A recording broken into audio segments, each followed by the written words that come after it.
오늘 비움과 채움이라는 제목으로 우리 어르신들과 2017년도 종강 예배를 하나님께 드리며 나아갑니다. 어렸을 적에 보면 아이들을 자녀를 양육할 때 열심히 아이들을 가르칩니다. 많은 것들을 좀 머릿속에 넣기 위해서 가르치지요. 유태인들이 학살을 당하고 위기 상황 속에 있을 때 유태인들이 가장 먼저 했던 게 뭐냐면 독일 사람들이 많은 것들을 빼앗아 가니까 가지고 있는 재산, 물질 모든 것들을 다 약탈해 가니까 가장 먼저 가졌던 생각이 뭐였냐면 지식을 머릿속에 많이 넣어야겠다라고, 그리고 자녀들을 양육했다라고 해요. 왜냐하면 다른 건 다 가져갈 수 있지만 내 머릿속에 있는 지식은 가져갈 수 없기 때문에 열심히 자녀들을 양육했다라고 합니다. 인구수가 굉장히 적은데도 불구하고 노벨상 수상자가 가장 많은 민족이 유태인입니다. 그런 것처럼 우리나라도 교육의 열기는 거의 세계 최고를 방불합니다. 그래서 우리 어르신들 어렸을 적에 이렇게 자녀들을 젊으셨을 때 자녀들 양육하면서 논도 팔고 밭도 팔고 소도 팔고 이렇게 서울로 이렇게 교육을 많이 시켰습니다.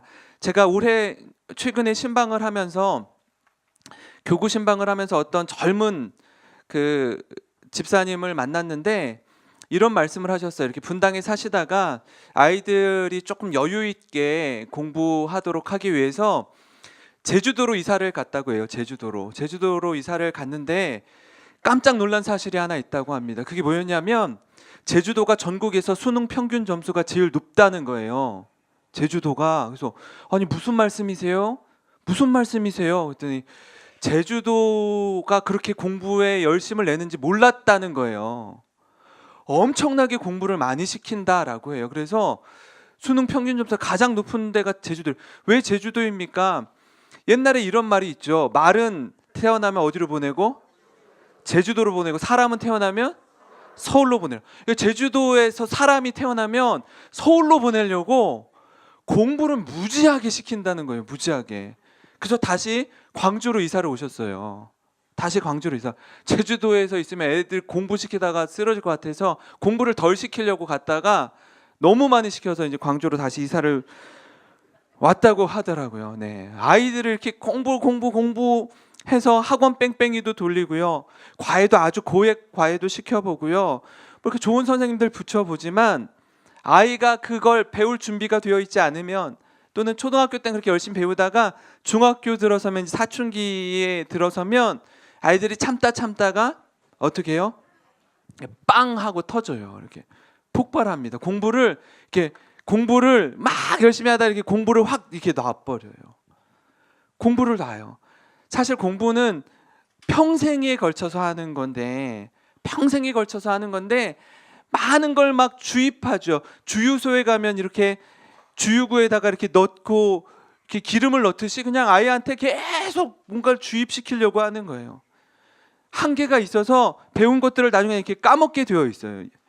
머리에 용량이 있으니까. 왜 그렇게 할까요? 왜 자꾸 채우려고 할까요? 우리에게 부족함이 있다라는 것을 알기 때문에 자꾸 넣으려고 하는 거거든요. 근데 이렇게 부족한 걸 채우는 데 있어서도요, 지혜가 필요합니다. 몸과 마음이 필요로 하는 것과 채우려는 것이 다를 경우에는요, 휘발유를 넣어야 되는데 휘발유차에 경유를 넣으면 어떻게 되죠? 차가 망가지는 거예요. 차가 고장 나는 거예요. 휘발유를 넣어야 되는데 경유를 계속 더 많이 넣으면요, 완전히 망가지는 겁니다. 그런 것처럼 잘못된 열심을 내면 낼수록 어리석은 사람이 되고 맙니다. 채우려는 것에도요, 절제가 필요하고 더불어 꼭 필요한 것으로 채우려는 지혜가 필요합니다. 우리 역시 부족한 부분이 있는 사람들이죠. 그래서 채우기 위해서 얼마나 애를 쓰는지 모릅니다. 그러다가 어려움에 부딪히기도 하고요, 좌충우돌 실수와 실패를 경험하기도 합니다. 2017년도 2학기, 그러니까 2017년도를 전체를 갈무리하면서 하나님께서 우리 공동체 가운데 주시는 말씀을 통해서 무엇을 비워야 하는지, 그리고 무엇을 채워야 하는지, 채워졌으면 어떻게 그렇게 채워진 부분들을 잘 풍성하게 나누어야 하는지 오늘 말씀을 통해 확인하고 도전받는 우리 행복한 모임 공동체가 되기를 간절히 소망합니다. 정말 하나님께서 기뻐하시는 이 행복한 모임 공동체가 되려면 어떤 공동체가 되어야 할까요? 오늘 두 가지로만 나누려고 하는데요. 하나님을 기쁘시게 하는 공동체는요, 첫 번째로 필요를 알고 섬기고 돕는 일에 마음이 하나로 연결되어 있는 공동체라는 사실입니다. 사도 바울이 빌립보 교회 성도들을 대할 때 그들을 향해서 지금 편지를 하는 거잖아요. 편지를 쓰면서 느껴지는 건 뭐냐면, 바울과 빌립보 교회의 어떤 특정 리더십, 지도자뿐 아니라 성도들과 함께 잘 연결고리로 링크되어 있구나라는 것을 느끼겠더라고요. 바울의 필요를 돕고 채우고 섬겼던 교회가 어떤 교회였다고요? 빌립보 교회였기 때문에 그렇습니다. 서로를 사랑하고 신뢰할 때 이게 교회뿐 아니라, 교회와 동역자뿐 아니라 가정에서도 직장에서도 함께하는 공동체 어디서든지 이 필요를 알고 섬기고 돕는 일에 마음이 하나로 연결되어 있으면 하나님께서 기뻐하시는 공동체가 될 줄 믿습니다. 바울이 로마의 감옥에 갇혀 있는데, 감옥에 갇혀 있을 때 로마의 병사와 함께 쇠사슬을 같이 묶고 있다고 해요. 도망가지 못하게. 제가 도망가면 병사에게도 쇠사슬이 묶여져 있어서 도망갈 수가 없는 상황인 거죠. 그런 상황 속에서 빌립보 교회의 지도자였던 에바브로디도가 빌립보에서 로마로 찾아옵니다. 무엇을 가지고요? 바울이 필요한 물질을 가지고 찾아옵니다. 돕기 위해서 오는 거죠. 그러다가 지난번에 이야기를 나누었죠. 어떤 죽을 병에 걸렸었다고, 에바브로디도가. 빌립보 교회 성도들이 볼 때는 우리의 지도자가 잘못하면 바울을 섬기러 가고 도우러 갔다가 지도자를 잃을 판인 거예요. 바울의 입장에서는 어떻겠어요? 굉장히 막막하고 너무 안타깝겠죠. 그죠? 자신을 도우러 온 에바브로디도가 잘못하면 죽을 수 있는데 얼마나 마음이 무너지겠습니까? 위에서 기도하고 회복되어지자 바로 보냅니다. 바로 안심하도록, 빌립보 교회 성도들이 안심하도록. 얼마나 그 끈끈한 마음이 있는지 모르겠습니다. 4장 15절부터 17절 말씀을 제가 한번 읽어드리겠습니다. 빌립보 사람들아, 너희도 알거니와 복음의 시초에 내가 마게도냐를 떠날 때에 주고받는 내 일에 참여한 교회가 너희 외에 아무도 없었느니라. 데살로니가에 있을 때에도 너희가 한 번뿐 아니라 두 번이나 나에 쓸 것을 보내었도다. 내가 선물을 구함이 아니요 오직 너희에게 유익하도록 풍성한 열매를 구함이라. 이렇게 고백하거든요. 빌립보 교회를 떠나서 데살로니가 교회에 가서 개척을 했어요. 자신이 빌립보 교회를 개척하고 섬기다가 떠나와서 데살로니가 교회를 섬기고 개척하는 가운데 어떻게 했다고요? 빌립보 교회 성도들이 나의 쓸 것을 한 번도 아니고 두 번이나 채워주었다라는 거예요. 섬김과 나눔과 헌신이 있는 거죠. 빌립보 교회가 막 물질이 많아서, 가진 게 많아서 섬기겠습니까? 그렇지 않더라고요. 저희가 이렇게 재물이 조금 있을 때 나누어 줄 게 그렇게 넉넉하지 않은 사람들이 불우이웃 돕기 섬금에 자신의 것을 이렇게 내어주는 사람들이 있어요. 돈이 많이 있다고 많이 섬기지 않습니다. 그렇지 않아요. 그러니까 지금 오늘 내가 가진 것 중에서 어떤 일부를 다른 사람을 위해 사용할 수 없으면요, 하나님 저에게 5억을 주시면 10억을 주시면 그 중에 일부를 다른 사람을 위해 섬기겠습니다 라고 기도하지만 지금 오늘 이 시간 그렇게 하지 못하면요, 그만큼의 물질이 주어져도요 또 다른 핑계를 대고 그렇게 하지 못하더라고요. 없을 때에 지금 오늘 내 모습 가운데 그런 모습이 있어야 넉넉함을 가운데서도 그렇게 베풀 수 있는 거더라고요. 빌립보 교회 성도들도 동일하게 그 마음을, 그 진심을 나눌 줄 알았던 성도들이었습니다. 예를 들어서 에바브로 디도가 그 교회의 리더십인데, 교회 지도자인데 본인이 바울을 돕기를 원해요. 바울을 돕기 원해서 내가 내 마음대로 결정하고 교회의 예산을, 교회의 헌물을 마음대로 이렇게 쓸 수 있습니까? 교회 성도들의 동의가 필요하죠. 동의가 되지 않으면 마음대로 그 헌금을 사용할 수 없어요. 갖다 전해 주었다는 건 뭐예요? 그리고 감사의 편지를 바울이 빌립보 교회 성도들에게 지금 보내는 글이잖아요. 감사하다라고 지금 표현하는 거잖아요. 그건 뭐예요? 성도들이 동의했다라는 말이거든요. 나를 돕고 섬기는 일에 있어서 동의했다라는 것입니다. 얼마나 끈끈한 관계였는지 볼 수 있습니다. 고린도후서 9장 8절 말씀을 한번 같이 읽어보겠습니다. 시작. 하나님이 능히 모든 은혜를 너희에게 넘치게 하시나니 이는 너희로 모든 일에 항상 모든 것이 넉넉하여 모든 착한 일을 넘치게 하려 하심이라. 아멘. 하나님이요 저희들에게 모든 은혜를 넘치게 한 것, 은혜를 너희에게 넘치게 주신 것은, 그 은혜가 뭐라고 그랬죠? 쉽게 얘기하면 우리가 받을 자격이 없는 사람인데 하나님이 베풀어 주신 것이 은혜라고 했습니다. 받을 자격이 없는 우리들에게 하나님께 넘치도록 많은 은혜를 받았다면 그렇게 주신 이유는 뭐라고요? 너희로 모든 일에 항상 모든 것이 넉넉하여 모든 착한 일을 넘치게 하려 하심이라. 그 착한 일을 넘치게 하기 위해서 우리에게 넘치는 은혜를 미리 주셨다는 거예요. 아무것도 주시지 않고 너희가 가진 것 나눠 써라가 아니라 하나님이 우리에게 이미 넘치는 은혜를 주셨기 때문에 모든 착한 일을 넘치도록 하라고 말씀해 주시는 겁니다.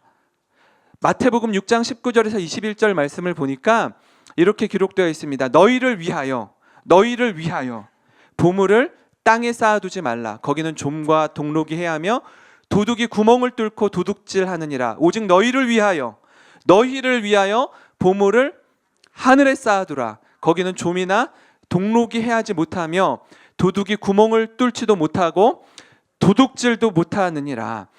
내 보물 있는 그곳에는 내 마음도 있느니라. 그 훈련을 할 때 이렇게 얘기해요. 다른 거 뭐 성경 말씀을 묵상할 수도 있지만 최근에 당신의 신용카드 내역서를 한 3시간 동안 한번 묵상해 보라고.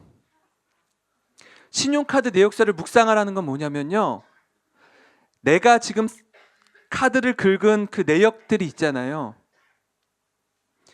우리 자신이 동의하든 동의하지 않든 내가 마음이 가는 곳, 내가 사랑하는 그곳에 그 물질을 사용한 것이라는 거예요.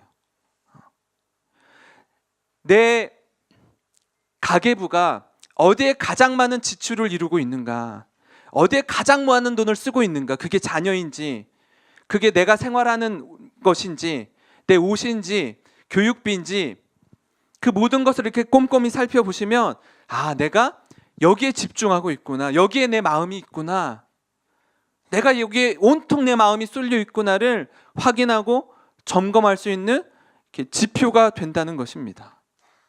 그래서 땅에 쌓아두지 말라고 하죠. 땅에 쌓아두지 말라고, 하늘에 쌓아두라고 합니다. 그리고 내리는 결론이 뭐라고요? 내 보물 있는 그곳에는 네 마음이 있다라는 거예요.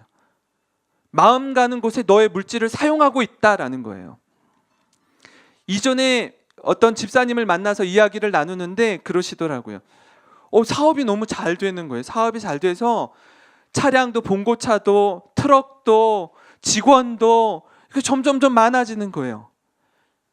들었던 생각은 뭐냐면, 내가 이 회사를 좀 더 확장시키고 더 크게 성장시키고 하는 일에 회사가 커지면 커질수록 거기에 마음이 많이 갔다고 하더라고요.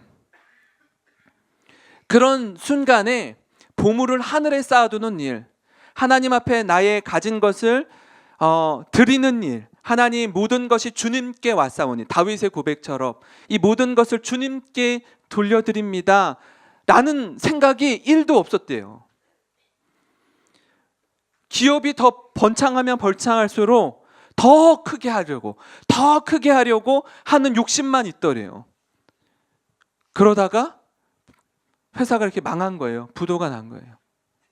그리고 나서 드는 생각이 뭐냐면, 내가 보물을 하늘에 쌓아두었어야 하는데, 내가 좀 재물이 있을 때 그 가운데 내가 선교 헌금도 드리고 건축 헌금도 드리고 내가 주님 앞에 나의 물질을 하늘에 쌓아두었다면 그것만큼은 아무도 못 건드렸을 텐데, 그게 없는 거예요. 그거 다 잃어버리고 드는 생각이, 내 마음이 다른 곳에 있었구나, 내가 하나님께 굉장히 인색했구나를 깨달았다고 얘기하시더라고요. 하나님, 제가 그렇게 살면 안 되는데 우리 행복한 모임 어머님 아버님들에게 있어서 가장 중요한 시간은 뭐냐면요, 이제는요 기도를 쌓으셔야 됩니다. 하나님 앞에 무릎 꿇으시고 자녀들을 위해서, 손자 손녀들을 위해서 기도의 무릎을 쌓으시기를 간절히 소망합니다. 요한 웨슬레가 이런 말을 했습니다. 사람이 일하면 사람이 일을 할 뿐이지만 사람이 기도하면 누가 일하신다고요? 하나님의 일하심을 목도하시고 경험하시는 우리 어르신들이 되셨으면 좋겠습니다. 하나님께서 우리에게 시간을 주시고 노년에 정말 마음껏 기도할 수 있고 마음껏 자녀들을 위해서 축복할 수 있는 기도라는 특권을 주셨는데, 그럼 하나님이 일하시는 것들을 분명하게 보게 될 텐데 이건 놓치면 안 된다라는 거. 하나님, 이 시간 제가 다른 것 소일거리 하느라고, 다른 생각 골똘히 하느라고 시간 빼앗기지 않고 하나님 기도의 자리로 나아가서 더 뜨겁게 기도하는 우리 어르신들이 되기를 주님의 이름으로 축원합니다. 하나님을 기쁘시게 하는 공동체 두 번째는요, 우리의 공급자 되시는 하나님을 온전히 신뢰하는 공동체입니다. 우리의 공급자 되시는 하나님을 온전히 신뢰하는 공동체가 하나님을 기쁘시게 하는 공동체입니다. 다시 말씀드리면, 아까 우리의 가진 것을 다른 사람에게 베풀고 나누면요, 그냥 기본적인 생각으로는 마이너스가 되는 게 맞아요. 그런데요, 내가 나누고 베풀고 섬길 때에 내 필요는 누가 채워주신다라는 걸 아는 거예요? 하나님이 채워주신다라는 거예요. 거기에 대한 믿음이 있기에 내가 가진 것을, 비록 가진 게 많지 않아요. 많지 않지만 그것을 아낌없이 나누고 베푸는 거예요. 그러면요, 그 나누고 베풀 때 이걸 이렇게 누구한테 받을 때 누리는 그 행복감보다요, 내 것을 나누고 베풀 때 누리는 행복감이 훨씬 더 큰 줄 믿습니다. 훨씬 더 커요.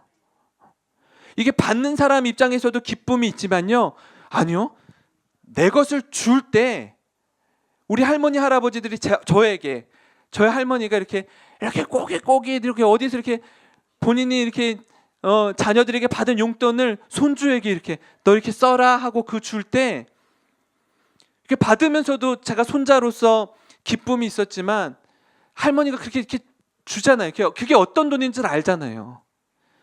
그게 얼마나 없는 가운데서 주는 걸 제가 알잖아요. 그 마음이 우리 어르신들에게 있으셨으면 좋겠습니다. 바울이 이렇게 얘기해. 사실 내게는 모든 것이 있고 또 풍부한지라 에바브로디도 편에 너희가 준 것을 받음으로 내가 풍족하니 이는 받으실 만한 향기로운 제물이요 하나님을 기쁘시게 한 것이라. 하나님을 기쁘시게 한 것이라. 나의 하나님이 그리스도 예수 안에서 영광 가운데 그 풍성한 대로 너희 모든 쓸 것을 채우시리라. 바울은요 희한해요, 그죠? 자기가 받았거든요.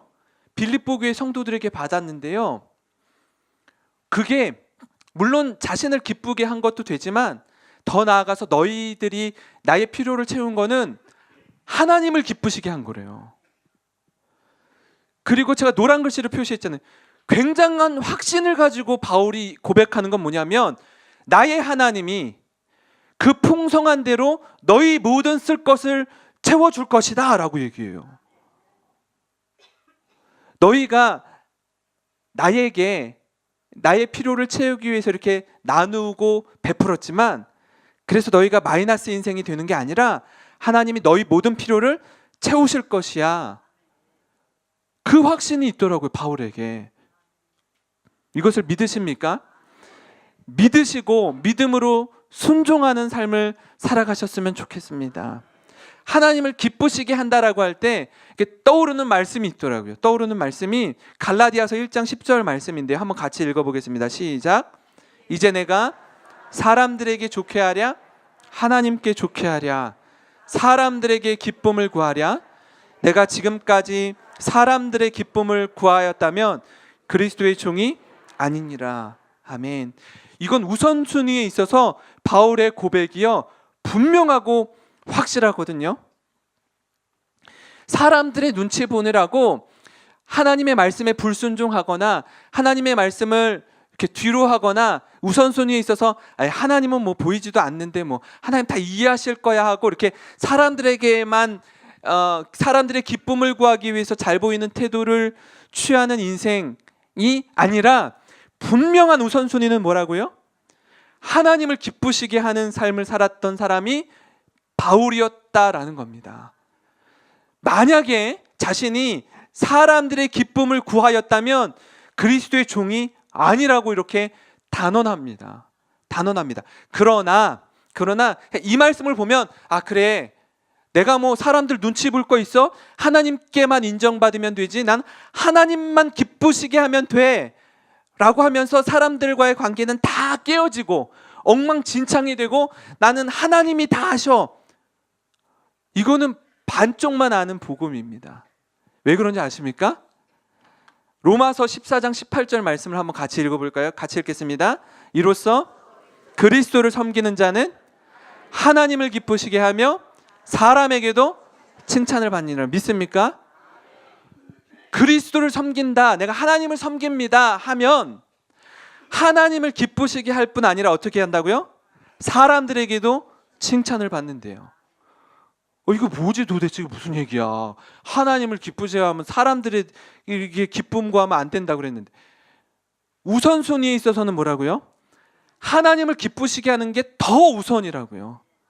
사람들의 눈치 보느라고 하나님의 말씀을 거스르거나 하나님은 제껴놓고 내가 사람들 비위 맞추기 위해서 이렇게 하는 건 아니지만 그리스도를 섬기는 자는 하나님을 기쁘시게 하며 함께하는 사람들에게도 어떻게 해요? 칭찬받는다고요. 이 두 가지 균형을 잘 이루셨으면 좋겠습니다. 이쪽만도 아니고요, 저쪽만도 아니라 동전의 양면처럼 하나님과의 관계가 잘 정립되어 있고 세워져 있는 분은요, 사람들과의 수평적인 관계도 잘 건강하게 세워져 있는 겁니다. 그 모습이 우리 안에 가득하기를 간절히 소원합니다. 그럴 때 목자 되신 하나님 앞에서 우리가 믿음으로 살아갈 때 부족함이 없는 삶을 살아가게 되는 것입니다. 다윗이 고백하는 것처럼 여호와는 나의 목자시니 내가 부족함이 없으리로다. 내게 부족함이 없는 인생은요, 나를 인도하시고 나를 가이드해 주시는 분의 음성을 듣기 때문에 그렇습니다. 내 걸음을 인도하시고 내 길을 지도하시는 분이 하나님이십니다.